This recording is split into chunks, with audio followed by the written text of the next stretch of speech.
Manjapra mass Motors എന്നായിരുന്നു നമ്മുടെ Honda unicorn വണ്ടി. നമ്മളത് വർക്കിന് കയറ്റിയിട്ടുണ്ട്. ജന സർവീസായിട്ടാണ് ചെയ്യുന്നത്. ഫുള്ളായിട്ട് നമ്മളെല്ലാ ഭാഗങ്ങളൊക്കെ ഒന്ന് ചെക്ക് ചെയ്തിട്ടുമുണ്ട്. അതിന് കുറച്ച് നാൾ കയറിയിരുന്ന വണ്ടിയാണ്. അപ്പോൾ ഫുള്ളായിട്ട് നമ്മളതിൻ്റെ ബാക്കിൽ ബ്രേക്ക്, ചെയിന്, കാർബറേറ്റർ, ടാങ്ക് എല്ലാം കൂടി ഒന്ന് ഫുള്ളായിട്ടൊന്ന് ചെക്ക് ചെയ്യുന്നുണ്ട്. നമ്മൾ ബാക്കിൽ ബ്രേക്കൊക്കെ ഒന്ന് ചെക്ക് ചെയ്യാൻ വേണ്ടി അയച്ചിട്ടുണ്ട്. ബാക്കിൽ ബ്രേക്സ് ഒന്നും കുഴപ്പമൊന്നുമില്ല. നമുക്ക് ഇത്ര ഒന്ന് ക്ലീൻ ചെയ്തിടാം. നിലയിൽ വേറെ കംപ്ലയിൻ്റ് ഒന്നുമില്ല. ബാക്കിൽ ബ്രേക്സ് ഒന്ന് ക്ലീൻ ചെയ്തിടാം. അതുപോലെ ചെയിനൊക്കെ ഒന്ന് ചെക്ക് ചെയ്യാൻ വേണ്ടി അയച്ചാണ്. ചെയിന് വേറെ കുഴപ്പമൊന്നുമില്ല കേട്ടോ. ചെയിനൊക്കെ ഈ കണ്ടീഷനിലൊന്ന് വാഷ് ചെയ്തിട്ട് നമുക്ക് ഓയിലും ഗ്രീസൊക്കെ കൊടുത്തിട്ട് റെഡിയാക്കി എടുക്കാം. വേറെ കുഴപ്പമൊന്നുമില്ല. അതുപോലെ തന്നെ അതിൻ്റെ എയർ ഫിൽറ്റർ ചെക്ക് ചെയ്യാൻ വേണ്ടി അയച്ചാണ്. എയർ ഫിൽറ്റർ നിലവിൽ വേറെ കംപ്ലയിൻ്റ് ഒന്നും കാണുന്നില്ല. നമുക്കൊന്ന് ക്ലീൻ ചെയ്തിട്ടാൽ മതി. വേറെ കുഴപ്പമൊന്നും കാണിക്കുന്നില്ല. പ്ലഗ് ആയാലും നിലയിൽ വേറെ കംപ്ലയിൻ്റ് ഒന്നും കാണിക്കുന്നില്ല. പ്ലഗ് നമുക്കത് ക്ലീൻ ചെയ്തിടാം. വേറെ കുഴപ്പമില്ല. പിന്നെ സെൽഫിൻ്റെ ഒരു കംപ്ലയിൻറ്റ് പറഞ്ഞിരുന്നു. അപ്പോൾ അത് ബാറ്ററി ഫുള്ളായിട്ട് ഡെഡായി പോയിരിക്കുകയാണ്. നമ്മൾ മീറ്റർ വയ്ക്കുമ്പോൾ അതിൽ ഒന്നും കാണിക്കുന്നില്ല. മീറ്ററിൽ ഡിസ്പ്ലേയിലൊന്നും കാണിക്കുന്നില്ല. ബാറ്ററി ഫുള്ളായിട്ട് ഡെഡായിട്ട് ഇറങ്ങിപ്പോയിരിക്കുകയാണ്. ഇരിക്കുന്നത് 2021 മോഡൽ ആമറോണിൻ്റെ ബാറ്ററിയാണ്. അപ്പം നമുക്ക് ബാറ്ററി എന്തായാലും മാറ്റേണ്ടി വരും. ബാറ്ററി മാറ്റി കഴിഞ്ഞാലാണ് നമുക്ക് സെൽഫ് ക്ലിയറായിട്ട് വർക്ക് ചെയ്യുള്ളൂ കേട്ടോ. അതുപോലെ നമ്മളതിൻ്റെ കാർബറേറ്ററൊക്കെ ഒന്ന് ക്ലീൻ ചെയ്യാൻ വേണ്ടി അയച്ചിട്ടുണ്ട്. കാർബറേറ്ററൊക്കെ ഒന്ന് ഫുള്ളായിട്ടൊന്ന് ക്ലീൻ ചെയ്യണം. അതുപോലെ ഈ സ്ലോ ജെറ്റ് അതിൽ ബ്ലോക്കായി കിടക്കുകയാണ്.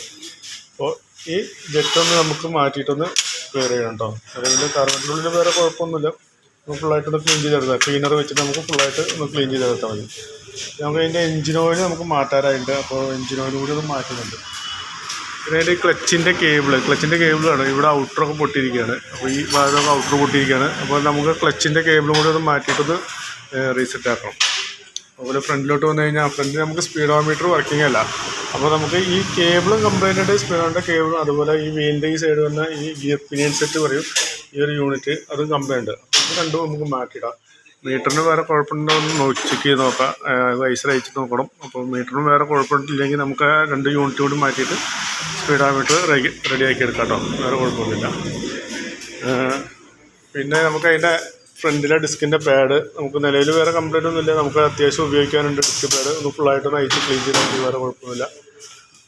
പിന്നെ അതിൻ്റെ ആക്സിഡൻറ്റിൻ്റെ കേബിൾ, അതായത് ഇവിടെ ഔട്ടർ പൊട്ടിയിരിക്കുകയാണ് ഈ കേബിളിൻ്റെ കേട്ടോ. അപ്പോൾ നമുക്ക് ആക്സിഡൻറ്റിൻ്റെ കേബിളും കൂടി ഒന്ന് മാറ്റിയിട്ടൊന്ന് റീസെറ്റ് ആക്കണം. പിന്നെ ബാക്കിലെ ടയറിൻ്റെ മാറുന്ന കംപ്ലൈൻറ്റ് പറയാനും. അപ്പോൾ ടയറും കൂടി കൂട്ടിയിട്ടുള്ളൊരു എസ്റ്റിമേറ്റ് പറയാം. ബാറ്ററി, ടയർ എല്ലാം കൂട്ടിയിട്ടുള്ളൊരു എസ്റ്റിമേറ്റ് പറയാം.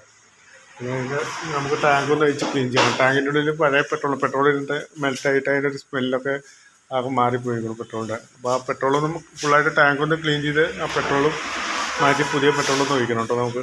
അപ്പോൾ അതുകൂടിയും ചെയ്യാം. ഓക്കെ. അപ്പോൾ നിലയിൽ വരുന്ന വർക്കിൻ്റെ ഒരു എസ്റ്റിമേറ്റ് കൂടി പറയാം. അതിൻ്റെ ബാക്കിലെ ടയർ, ബാറ്ററി, എഞ്ചിൻ ഓയിൽ, പിന്നെ ആക്സിലേറ്റർ കേബിൾ, ക്ലച്ച് കേബിൾ, പിന്നെ സ്പീഡോമീറ്ററിൻ്റെ വർക്കിങ്ങിൻ്റെ സ്പെയർ എല്ലാം കൂടി നോക്കിയിട്ടുള്ളൊരു എസ്റ്റിമേറ്റ് പറയാം. നോക്കിയിട്ടൊന്ന് റിപ്ലൈ ചെയ്താൽ മതി. ഓക്കെ.